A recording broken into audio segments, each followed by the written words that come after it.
بسم اللہ الرحمن الرحیم. السلام علیکم. آپ دیکھ رہے ہیں پروگرام جگنوں کے دیش سے. میں ہوں آپ کا ہوسٹ رانا علی زہیر اور ہمارے ساتھ موجود ہیں اس پروگرام کے روح رواں جناب محمد توقیر ناصر صاحب. ناظرین، پچھلے کچھ عرصہ سے لفظ ریاست مدینہ پاکستان میں ہر زبان زد خاص و عام ہے. خاص طور پر وہ سیاسی پارٹی جو آج اقتدار میں ہے، انہوں نے اس لفظ ریاست مدینہ کو بہت پروان چڑھا ہے، یا ہم یوں کہہ لیں کہ اس لفظ ریاست مدینہ کو بنیاد بنا کر انہوں نے اقتدار حاصل کیا. ناظرین، آج کے ہمارے پروگرام کا ٹاپک ہے ریاست مدینہ اول بمقابلہ ریاست مدینہ دوم، یعنی کہ ریاست پاکستان.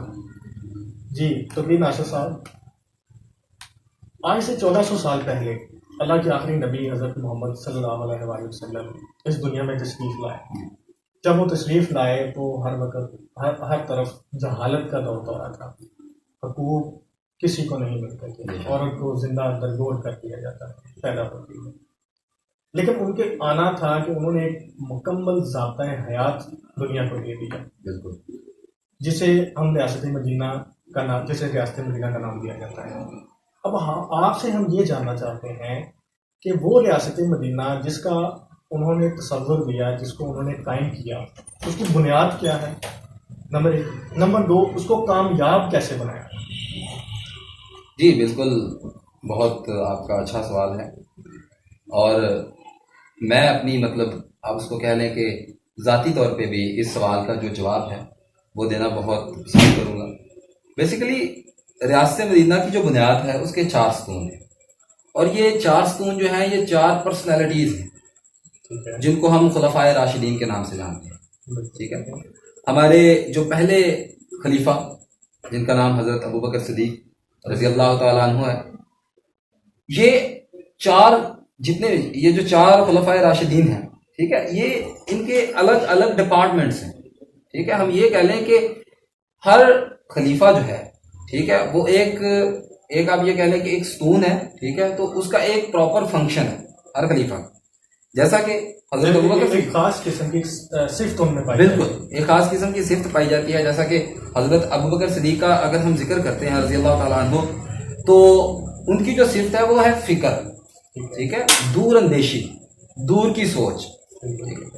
اور یہ میں ساتھ ساتھ میں بتاتا چلوں کہ یہ کسی بھی ریاست کے لیے یہ فکریں یا یہ جو صفتیں ہیں یہ اس کے حکمران میں ہونی چاہیے، بہت ضروری ہے، اور یہ بہت ضروری ہیں کامیاب ریاست. بالکل ایسے ہی ہے. نمبر 2 پہ اگر میں بات کرتا ہوں تو عمر فاروق، عمر بن خطاب رضی اللہ تعالیٰ عنہ آ جاتے ہیں. تو عمر جیسا عدل اور عمر جیسا نظم و ضبط. ٹھیک ہے، ہم اگر کوئی پراپر ایڈمنسٹریشن کی اگر کسی کو بھی ایگزامپل دیتے ہیں، کسی کو کوئی مثال دیتے ہیں کہ یار کوئی نظم و ضبط میں کوئی اعلیٰ ترین درجہ رکھتا ہے، تو وہ نام ہے عمر ابن خطاب رضی اللہ تعالیٰ عنہ. ٹھیک ہے جی. نمبر 3 پہ آ جاتے ہیں حضرت عثمان. ٹھیک ہے جی. تو یہ جو 2 چیزیں پہلے آ چکی ہیں، ٹھیک ہے، ایک فکر ہے، دور اندیشی ہے. نمبر 2 پہ اگر میں نے جو بات کی ہے وہ ہے آپ کا عدل و انصاف، نظم و ضبط، ایڈمنسٹریشن، مینجمنٹ. ٹھیک ہے جی، مینجمنٹ، بالکل. اور نمبر 3 پہ آ جاتی ہے جناب دولت، مال. ٹھیک ہے، جو کسی بھی بلکہ ریاست کو چھوڑیں، آپ ایک گھر کو ہی لے لیں یا ایک فرد کو لے لیں. ٹھیک ہے، تو جو مال و دولت ہے وہ کسی بھی گھر کے چلنے کے لیے یا کسی کوئی آرگنائزیشن ہے یا کوئی ملک ہے تو اس کے لیے بہت ضروری ہے مال و دولت، اور اس کی منصفانہ تقسیم بھی. بالکل. ٹھیک ہے جی. تو اگر ہم حضرت عثمان رضی اللہ تعالیٰ عنہ کا ذکر کرتے ہیں تو ان سے زیادہ مالدار عرب میں کون تھا، کہ ان کا جو قافلہ ہے، ٹھیک ہے، ان کے قافلے کا پہلا جو اونٹ ہے وہ پہلا مدینے میں اور آخری جو ہے وہ شام میں ہے. اتنا بڑا قافلہ، اور جس کے اکیلے مالک ہیں حضرت عثمان رضی اللہ تعالیٰ عنہ. ٹھیک ہے، تو اگر ہم ان کی جو حیات ہے ان کا مطالعہ کرتے ہیں یا ان کے دور حکومت کا مطالعہ کرتے ہیں یا اس پہ ہم اپنی اسٹڈی کرتے ہیں، تو ہمیں یہ چیزیں نظر آتی ہیں کہ ان کے دور میں جو منصفانہ دولت کی تقسیم تھی وہ بہت زبردست تھی. اگر میں نمبر 4 حضرت علی کرم اللہ وجہ کریم، ٹھیک ہے، تو ان کی جو صفت ہے وہ نبی پاک صلی اللہ علیہ وسلم کی حدیث کا مفہوم ہے کہ میں علم کا شہر ہوں اور علی اس کا دروازہ ہے. تو میں بات کرنے جا رہا ہوں علم کی، یعنی کہ پہلی جو 3 باتیں ہو چکی، اب چوتھی جو بات ہے کسی بھی معاشرے کی ترقی کے لیے یا کسی بھی ملک کی ترقی کے لیے جو چیز ضروری ہے وہ علم بھی ہے. اور علم یہ نہیں آج کل کے دور کا جو علم ہے وہ بھی نہیں، ٹھیک ہے. العلم نور، ٹھیک ہے. یہ اس علم کی بات ہو رہی ہے جس سے وہ مطلب ان کی پرسنالٹی، ان کی جو ذات تھی وہ تو اس سے مستفیض ہوتی ہی تھی، بلکہ جو دوسرے ہیں جو جاننے والے ہیں، ان کو اسٹڈی کرنے والے ہیں، ان کے علم میں بہت زیادہ اضافہ ہوتا تھا. یعنی کہ یہ وہ علم ہے جو نور ہے، ایک روشنی ہے. میں اس علم کی بات کر رہا ہوں، ٹھیک ہے. یعنی کہ آپ دینی علم نہیں، دینی علم کی میں بات نہیں کر رہا. دینی اور دنیاوی علم ہے ہی نہیں. مطلب یہ میں تو سمجھتا ہوں میرے نزدیک دینی اور دنیاوی علم جو ہے اگر ہم اس کو تقسیم کرتے ہیں تو یہ بھی ایک بہت بڑا فتنہ ہوگا میرے خیال میں. ٹھیک ہے. دینی کیا علم ہے، دینی اور دنیاوی جو علم ہے وہ دونوں ایک ہی ہیں، ٹھیک ہے. تو ہم اس کو ابھی کیٹیگرائز نہیں کریں گے بالکل بھی. تو کہ ناصر صاحب، جب ہم مدینہ کی ریاست کی بات کرتے ہیں، جس ریاست میں عدل ہے، انصاف ہے، جس ریاست میں فکر ہے، جس ریاست میں علم ہے، اس ریاست کا ایک عام آدمی زندگی کیسے گزارتا ہے؟ بالکل جی، میں نے جو ابھی پہلے بات کی تھی، ٹھیک ہے، جس میں ہم 4 صفتیں بیان کی ہیں اور 4 وہ جو ریاست مدینہ کے ستون تھے، ٹھیک ہے، ان کو ہم نے کیٹاگرائز کیا ہے. تو اس کا مطلب یہ نہیں ہے کہ حضرت ابوبکر صدیق رضی اللہ تعالیٰ عنہ ہیں تو ان کے پاس فکر ہے تو ان کے پاس علم نہیں ہے، یا عمر فاروق ہیں، ٹھیک ہے، ان کے پاس عدل و انصاف ہے تو ان کے پاس دولت نہیں ہے، ٹھیک ہے جی. یا پھر عثمان غنی ہے تو ان کے پاس دولت ہے، ان کے پاس دور اندیشی. ایسا نہیں ہے بالکل بھی. یہ صرف ایک سمجھانے کی حد تک میں نے بات کی تھی کہ یہ سمجھ آ جائے، ٹھیک ہے، کہ کون سی چیزیں کسی بھی ریاست کی بقا کے لیے بہت زیادہ ضروری ہوتی، ٹھیک ہے جی. تو یہ چاروں خلفائے راشدین علم کے لحاظ سے، دور اندیشی کے لحاظ سے اور دولت کے لحاظ سے، ٹھیک ہے جی، یہ نظم و ضبط کے لحاظ سے تقریباً برابر ہے، ٹھیک ہے. ہم اس کو مطلب یہ نہیں کرتے کہ ایک خلیفہ جو ہے وہ بہت اوپر ہے، دوسرے خلیفہ بالکل بھی. یہ سمجھانے کی یا اب یہ کہہ سکتے ہیں کہ پہلے خلیفہ نے جب خلافت سنبھالی، ان کے بعد جب دوسرے آئے تو انہوں نے وقت کی ضرورت کے مطابق جی بالکل ڈیولپمنٹ کی، اس کو آگے لے کے چلے. جس چیز کی کمی تھی، جو پچھلی ریاست میں جس چیز کی کمی تھی، جیسے حضرت عمر رضی اللہ تعالیٰ عنہ کی ہم بات کریں تو انہوں نے یہ عدالتی نظام انہوں نے متعارف کروایا، انہوں نے پولیس کا نظام متعارف کروا دیا، بیت المال کا انہوں نے ایک سلسلہ جو ہے شروع کیا، انہوں نے فوج کا نظام انہوں نے جو ہے وہ مطلب کہ متعارف کروایا.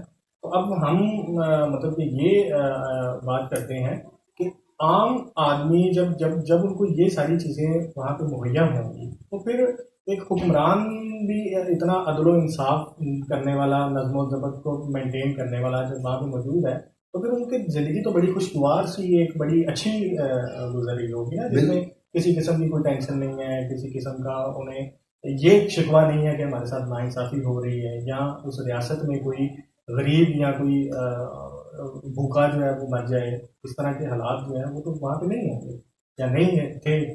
بالکل آپ صحیح کہہ رہے ہیں کہ جو ریاست مدینہ تھی اور جس دور کی ہم بات کر رہے ہیں، جس دور کا ہم ذکر کر رہے ہیں، تو اس میں عام آدمی اور خاص آدمی، ٹھیک ہے، یہ تو ہے ہی نہیں تھا، ٹھیک ہے، سب تمام آدمی تھے، ٹھیک ہے. انصاف میں مبنی ہر چیز تھی، ٹھیک ہے، اور انصاف ہی تھا، ہر طرف مساوات تھی، مساوات کا عمل تھا، ٹھیک ہے. چاہے وہ حاکم ہے، چاہے وہ محکوم ہے، ٹھیک ہے، چاہے وہ خلیفہ ہے یا چاہے وہ عام آدمی ہے، ٹھیک ہے. تو وہ ایک ہی طرح کا ان کا طرز زندگی تھا. بلکہ جو خلیفہ تھے، ٹھیک ہے، ان کا طرز زندگی تھوڑا سا مشکل تھا عام آدمی سے.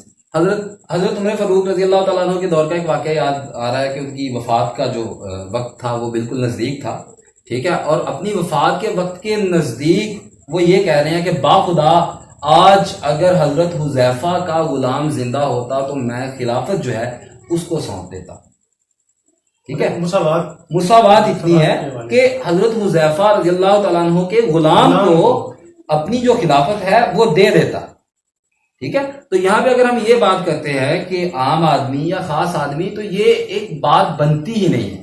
مطلب امیر غریب کا کوئی ہوگا، وہ کنسیپٹ تو ہوگا، لیکن اس ریاست مدینہ میں جس کی ہم اب بات کر رہے ہیں، اپنے اس ایپیسوڈ میں جس ریاست مدینہ کی بات کر رہے ہیں، تو وہاں پہ عام آدمی خاص آدمی برابر، مساوات کا عمل، ٹھیک ہے جی. توقیر صاحب، جہاں پہ ہم اتنی بات کرتے ہیں مساوات کی، تو ظاہر سی بات ہے جب کسی کو بھی حکمرانی دی جاتی ہے تو ڈیفینیٹلی اس کے اندر ایک چیز ایک اپنے آپ میں وہ پراؤڈ فیل کرتا ہے کہ میں اس علاقے کا، میں اس کیا کہ ایریے کا، اسٹیٹ کا میں حکمران ہوں. جی. تو اس وقت کے جو ریاست مدینہ تھی، ان کے جو حکمران تھے، ان کا رہن سہن کیسا تھا؟ ان کا اپنی عوام رعایا کے ساتھ ان کا رویہ کیسا تھا؟ بالکل، یہ ابھی تھوڑی دیر پہلے یہ میں بات کر رہا تھا کہ مساوات کا ایسا عمل تھا کہ چاہے وہ حکمران کا رہن سہن ہو، چاہے وہ عام آدمی کا رہن سہن ہو، وہ برابر تھا. اس میں بالکل بھی کوئی بھی تضاد نہیں تھا. ٹھیک ہے.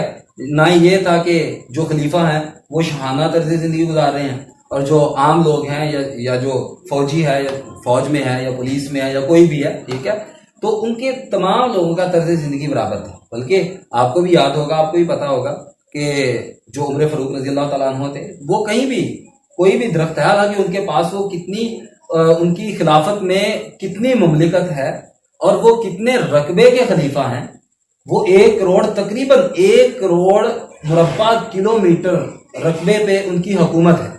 ٹھیک ہے. تو وہ سو کہاں پہ جاتے ہیں؟ کوئی بھی درخت ملے اس کے سائے کے نیچے. ٹھیک ہے. اور عراق میں ایک دفعہ جب فوجیں گئیں، اسلامی فوجیں، ایک واقعہ اور میرے ذہن میں آ گیا کہ عراق میں اسلامی فوجیں گئیں. ٹھیک ہے جی. تو بہت سارے ایسے لوگ تھے جو عراق میں تھے اور وہ مسلمانوں کا رویہ دیکھ کے، ٹھیک ہے، وہ مسلمان ہو گئے. تو ان میں ایک ایسا بندہ بھی تھا جو کہ عراقی فوج کا بہت اچھا سپاہ سالار تھا. ٹھیک ہے. تو وہ جب مسلمان ہوا تو مسلمان فوج میں داخل ہو گیا. ٹھیک ہے. تو مسلمانوں نے جب عراق کو فتح کر لیا تو وہاں پہ ایک ایلچی بھیجا. وہ جو سپاہ سالار تھا اس کو ایلچی بنا کر مدینہ میں بھیجا کہ خلیفہ کو جائیں اور بتائیں کہ ہم نے عراق کی جو جنگ ہے اس کو فتح کر لیا. وہ ایلچی آ رہا ہے مدینے میں، ٹھیک ہے، خبر دینے.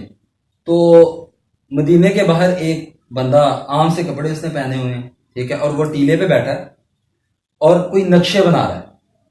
تو جب اس کے پاس سے گزرا وہ ایلچی تو اس بندے نے اسے آواز دی ایلچی کو کہ مجھے بتاؤ، اگر تم جنگ سے آئے ہو تو مجھے جنگ کے حالات بتاؤ. آیا کہ مسلمان وہ جنگ جیت چکے ہیں یا ان کو فتح جو ہے وہ نصیب نہیں ہوئی؟ تو اس ایلچی نے دھیان ہی نہیں دیا اس بندے کی طرف کہ کیوں بھائی میں اس کو کیوں بتاؤں، مجھے سپاہ سالار نے بھیجا ہے. سپاہ سالار خالد بن ولید رضی اللہ تعالیٰ عنہ تھے. سپاہ سالار نے مجھے بھیجا ہے اور میں جا رہا ہوں امیر المومنین کے پاس، تو میں اس عام سے بندے کو کیوں جواب دوں؟ تو وہ چلتا جا رہا ہے اور پیچھے وہ جو بندہ تھا جو نقشہ بنا رہا تھا اس نے اس کے پیچھے پیچھے دوڑ لگانا شروع کر دی، اس کے گھوڑے کے پیچھے.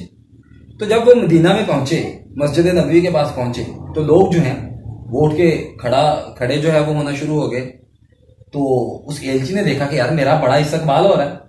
تو ایلچی نے لوگوں سے پوچھا کہ یار میں نے امیر المومنین سے ملنا ہے، وہ کہاں پہ ہوں گے؟ تو لوگوں نے کہا کہ بھائی یہ جو بندہ تمہارے پیچھے دوڑ لگا رہا ہے یہی ہمارے امیر المومنین ہیں. ٹھیک ہے. تو یہ ہے کنسیپٹ. اور وہ امیر المومنین حضرت عمر فاروق رضی اللہ تعالیٰ. ٹھیک ہے. تو یہ ہے فرق. ٹھیک ہے. جو جس ہم مساوات کی بات کر رہے ہیں کہ عام آدمی کا رہن سہن یا حکمران کا رہن سہن، تو اس میں کوئی فرق نہیں ہے. ٹھیک ہے جی. ہم یہ کہہ سکتے ہیں کہ ریاست مدینہ میں جس بندے کو حکمرانی عطا ہوئی یا عطا کر دی گئی تو وہ اس کا رہن سہن عام آدمی سے بھی نیچے چلا گیا. جی ناظرین، آپ نے ریاست مدینہ کے حالات و واقعات سنے. اب ریاست مدینہ قوم یعنی کہ ریاست پاکستان کی بات بھی ہم اپنے اگلے پروگرام میں کریں گے. اب تک کے لیے اتنا ہی، اجازت دیجیے. اللہ حافظ.